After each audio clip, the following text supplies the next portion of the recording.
जी news को याद करके आप देखेंगे कि सबसे पहले टॉप से आप एक जेड फॉर्म करेंगे।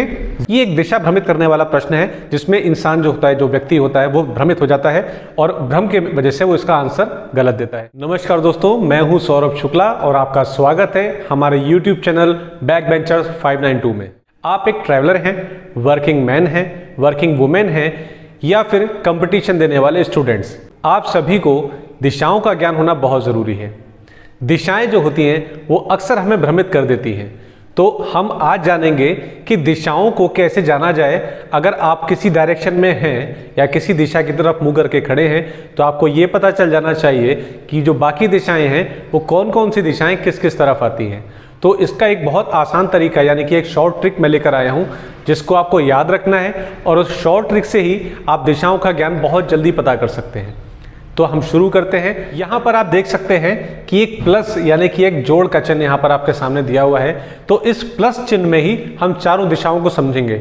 मान लीजिए अभी आपको कुछ नहीं पता है और आपको ये पता करना है कि कौन सी दिशा किस तरफ आ रही है। तो मैं आपको याद दिलाता हूँ, आपने बहुत पहले से एक न्यूज़ चैनल के बारे में सुन रखा है जिसको हम कहते हैं जी न्यूज़। बिल्कुल ठीक सुना आपने। जी न्यूज़ की ट्रिक से हम दिशाओं के बारे में पता कर सकते हैं। कैसे पता करेंगे, चलिए जानते हैं। हमें सबसे पहले जी न्यूज़ लिखना है। जी न्यूज़, ये जो लोगो है, ये जो सिंबल है, आप बस इसको अपने दिमाग में रखिएगा कि जी न्यूज़ जो चैनल है उसमें एक अल्फ़ाबेट आता है Z और बाकी जो अल्फ़ाबेट्स आते हैं वो होते हैं N, E, W और S, यानी कि चारों दिशाओं को इंडिकेट करते हैं।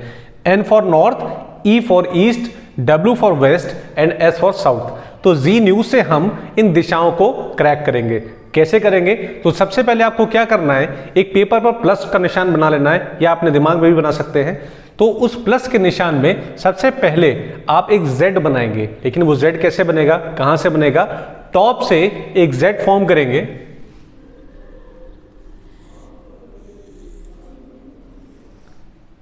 ये Z आपने देखा कि हमने टॉप से एक Z फॉर्म कर दिया है। अब बहुत आसान है, जो इसकी स्टार्टिंग थी यानी जो पहला पॉइंट था इसका, यानी कि ये पॉइंट, ये सबसे पहला हो जाता है जिसको हम कहते हैं N।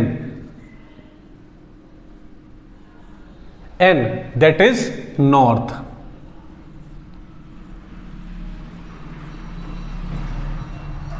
ठीक है, उसके बाद N के बाद आते हैं हम इस पॉइंट पर, Z के इस सेकंड पॉइंट पर, that is E। E for east.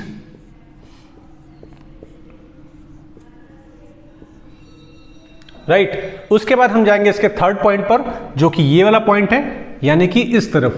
तो प्लस के इस साइड में हम देखेंगे जो थर्ड हमारा डायरेक्शन था वो था W, that is for west. And the last but not the least जो हमारा S बचा है वो बॉटम पर आता है, यानी कि यहां पर, और ये होता है S। And S for south. ठीक है, तो अगर आप यहां सेंटर पॉइंट पर हैं, मान लीजिए आप इस सेंटर पॉइंट पर हैं, तो आपको चारों डायरेक्शन पता करने के लिए केवल जी न्यूज़ को याद रखना है। जी न्यूज़ को याद करके आप देखेंगे कि सबसे पहले टॉप से आप एक Z फॉर्म करेंगे।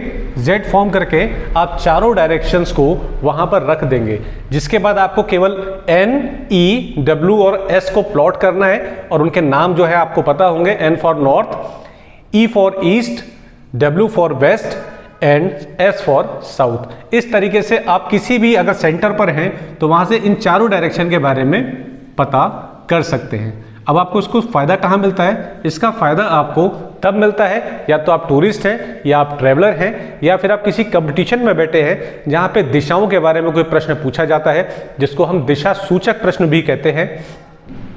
वहां पर आप अपनी इस ट्रिक का प्रयोग करके डायरेक्शंस को फटाफट निकाल सकते हैं। या अगर आपको लगता है कि आप और कोई तरीके से भी दिशाओं को याद रख सकते हैं तो कृपया कमेंट बॉक्स में हमें जरूर बताइएगा। यहां पर आपके सामने एक प्रश्न दिया हुआ है। इस प्रश्न में लिखा है कि एक लड़का पूर्व की ओर मुंह करके खड़ा है, वह 2 बार बाएं तथा 1 बार दाएं मुड़ता है, तो अब बताइए कि उसका मुंह जो है यानी उसका जो फेस है वो किस दिशा की ओर होगा। ये एक दिशा भ्रमित करने वाला प्रश्न है जिसमें इंसान जो होता है, जो व्यक्ति होता है, वो भ्रमित हो जाता है और भ्रम के वजह से वो इसका आंसर गलत देता है। ऐसे प्रश्न अधिकतर कंपटीशन में पूछे जाते हैं, तो इसको हम चलिए कोशिश करते हैं इसको हल करने की। हमने जो अभी ट्रिक सीखी है जी न्यूज़ वाली, इससे हम ये देखेंगे कि हमने नॉर्थ, ईस्ट, वेस्ट और साउथ इन चारों को कनेक्ट कर दिया और इन दिशाओं के बारे में जान लिया था। इस प्रश्न के हिसाब से सबसे पहले जो लड़का है वो ईस्ट यानी कि पूर्व की ओर मुंह करके खड़ा है, तो हम एक एरो का निशान यहां पर बना देते हैं जो कि ईस्ट की डायरेक्शन में होगा। इस चित्र के हिसाब से उसकी डायरेक्शन इस समय ईस्ट की तरफ है, यानी कि इधर को। अब इन्होंने कहा है कि वह 2 बार बाएं, तो 2 बार बाएं का मतलब एंटी क्लॉक, यानी बाएं लेफ्ट हैंड ये होता है। एंटी क्लॉक का मतलब घड़ी चलने की विपरीत दिशा में, यानी कि वो इधर घूमेगा। तो 2 बार बाएं घूमता है, यानी वो यहां से घूम जाता है इधर को, यानी कि नॉर्थ की तरफ, और उसके बाद दूसरी बार घूम जाता है इधर को, यानी अब वो अपनी जो शुरुआती वाली जो पोजीशन थी उससे ठीक विपरीत यानी कि 180 डिग्री अपोजिट डायरेक्शन में खड़ा है। और ईस्ट का जो अपोजिट होता है वो यहां पर वेस्ट हो जाता है, यानी पहले एक बार में नॉर्थ की तरफ घूमा और उसके बाद जब दोबारा घूमेगा तो वो वेस्ट की तरफ हो जाएगा, यानी इस तरफ को। लेकिन इन्होंने प्रश्न में एक ट्विस्ट और दिया है। उन्होंने कहा है कि 2 बार बाएं परंतु एक बार दाएं मुड़ता है, यानी कि यहां से दाएं का मतलब हुआ क्लॉकवाइज, घड़ी की दिशा में, यानी वो इधर को घूमेगा, यानी अब जो डायरेक्शन हो जाएगी वो अपने राइट साइड में यानी कि इधर की तरफ हो जाएगी। यानी इसकी डायरेक्शन जो होगी फाइनल वो इस तरफ को, यानी कि नॉर्थ की डायरेक्शन में होगी। यानी ये जो आंसर है हमारा नॉर्थ इसका कहलाएगा। तो इस तरीके के जो प्रश्न होते हैं वो उनको हम अगर हल करना चाहते हैं तो हमें ये ट्रिक जो होती है बहुत हेल्प करती है। आपको ये ट्रिक कैसी लगी ये हमें ज़रूर बताइएगा, और अगर आप इसी तरीके की मज़ेदार शॉर्ट ट्रिक्स जानना चाहते हैं तो कमेंट बॉक्स में लिखिए। हम कोशिश करेंगे कि उस तरीके की सारी ट्रिक्स जो होती हैं हम आपको एक एक करके वीडियोज़ में बताएं। अगर आपको वीडियो अच्छा लगा है तो लाइक, शेयर और सब्सक्राइब कर दीजिएगा, और अपने दोस्तों को ये शेयर करना बिल्कुल मत भूलिएगा। हो सकता है आपके एक शेयर से उन लोगों को कुछ नया सीखने को मिल जाए। धन्यवाद।